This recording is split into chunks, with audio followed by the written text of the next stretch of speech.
साथियों नमस्कार। छुट्टा गौवंश सीरीज में आप सभी का स्वागत है। सीरीज की पहली कड़ी में हमने आपको यूपी का हाल बताया था।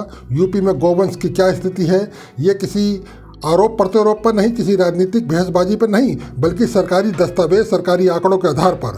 अब दूसरी कड़ी में राजधानी दिल्ली में गौवंश की हालत बयां की जा रही है, वो भी सरकारी आंकड़ों के आधार पर। और साथ ही आपसे कुछ सवाल भी पूछे जाएंगे, कुछ सवाल भी आपके सामने रखे जाएंगे, जिसका जवाब आप हम समाज इंडिया यूट्यूब चैनल के कमेंट्स बॉक्स में जरूर दें।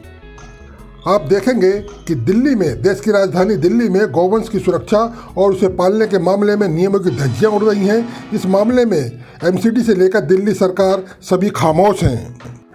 5 राज्यों के चुनावी समर में आपके चीफ अरविंद केजरीवाल फ्री में बिजली और पानी देने का वादा जरूर कर रहे हैं, लेकिन अपनी ही पार्टी के शासनकाल में दिल्ली में गौवंश के छुट्टा पशु कूड़ा करकट खाने को मजबूर हैं, उसके बारे में कोई तवज्जो नहीं।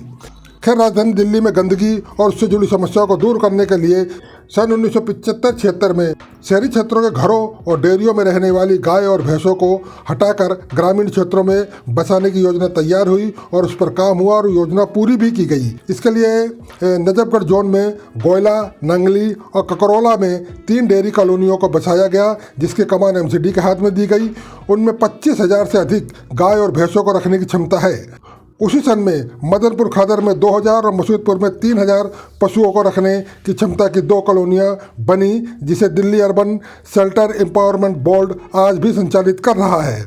उस समय माना गया कि अब कोई अवैध डेयरी, विशेषकर शहरी क्षेत्र में नहीं होगी, सड़कों पर गाय नहीं घूमेंगी, पेट भरने के लिए गंदगी में मुँह नहीं मारेंगी। मगर हकीकत में छुट्टा गाय गंदगी में मुँह मारने के लिए आज भी मजबूर हैं। यही नहीं, अवैध रूप से चल रही सैकड़ों डेयरियों की गाय सड़कों पर दिन के समय आप सभी को आराम से देखने को मिल सकती हैं। दूध निकालने के बाद उन गायों को छोड़ दिया जाता है, शाम को फिर उन्हें खूंटों में बांध दिया जाता है। यह हालात दिल्ली के ग्रामीण क्षेत्रों में नहीं, बल्कि वीवीआईपी क्षेत्र, नई दिल्ली और posh area, greater Kailash, south extension और वसंत कुंज आदि में आप आराम से देख सकते हैं।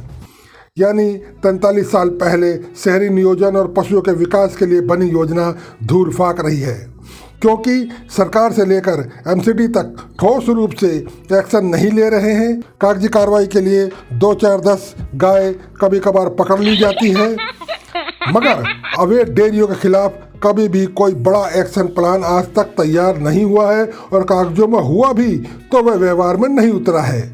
आखिर ऐसा क्यों हो रहा है? सरकारी एजेंसियां किसे लाभ पहुंचा रही हैं? समस्या का समाधान कैसे होगा? आपके पास इन सब सवालों का जवाब है, आपकी अपनी राय भी है। हम आपसे यही उम्मीद करते हैं कि हम समाज इंडिया यूट्यूब चैनल के कमेंट्स बॉक्स में अपनी राय और सुझाव जरूर दें। यह आपकी सक्रियता का परिचय होगा। हम ऐसी ही आशा आपसे करते हैं। धन्यवाद।